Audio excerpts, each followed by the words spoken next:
Thank you, Mr. Chairman. Good morning. Good morning. 5 years ago, the very mention of the word autocephaly would have been inflammatory, even to the sensibilities of lay activists.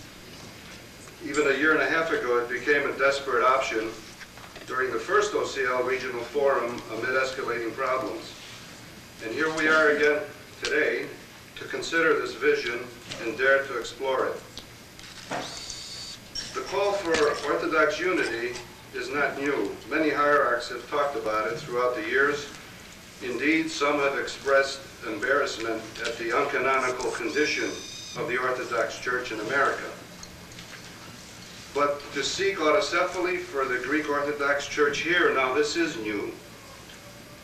And this proposal is given life following years of denying the Greek descendants of the United States their own identity. Autocephaly, self-governance, independence, whatever you want to call it, these words mean the same.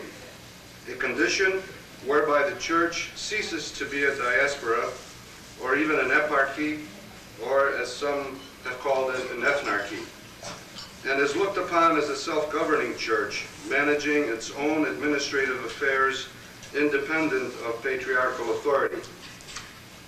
In addition to the call for autocephaly, you should know OCL during its annual meeting of last October in Los Angeles also passed a resolution calling upon the Standing Conference of Canonical Bishops in the Americas, also known as SCOBA, to take the lead together with our metropolitans, the clergy, the laity, all Orthodox jurisdictions, and establish a united autocephalous American Orthodox Church. These ambitious initiatives are going to encounter some problems, to be sure. For one, there are always those of us who fear anything different.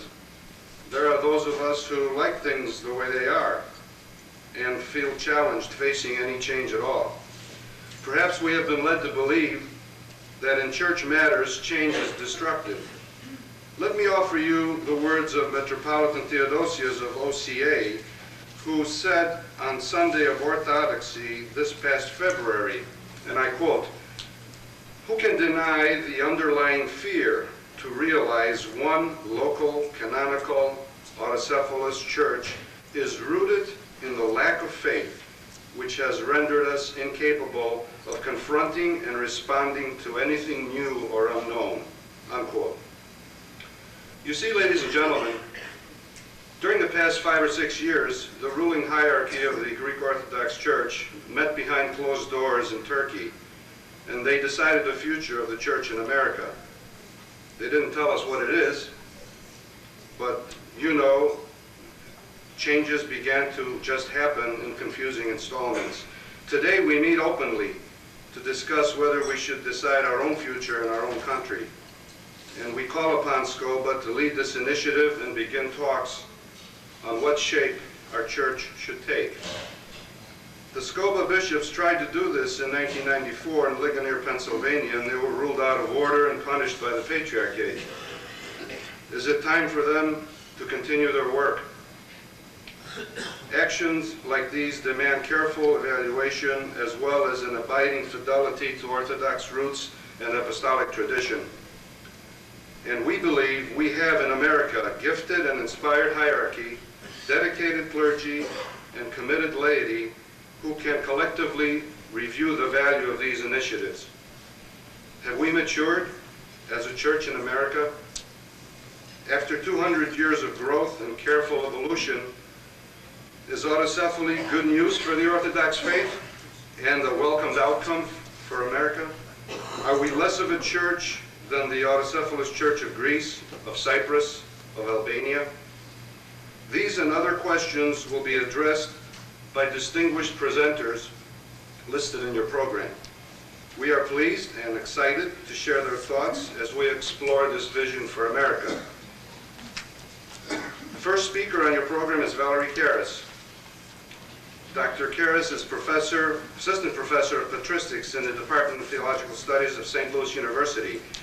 She received her doctorate in theology from the Aristotelian University of Thessaloniki and in and is a doctoral candidate in church history at the Catholic University of America in Washington, D.C.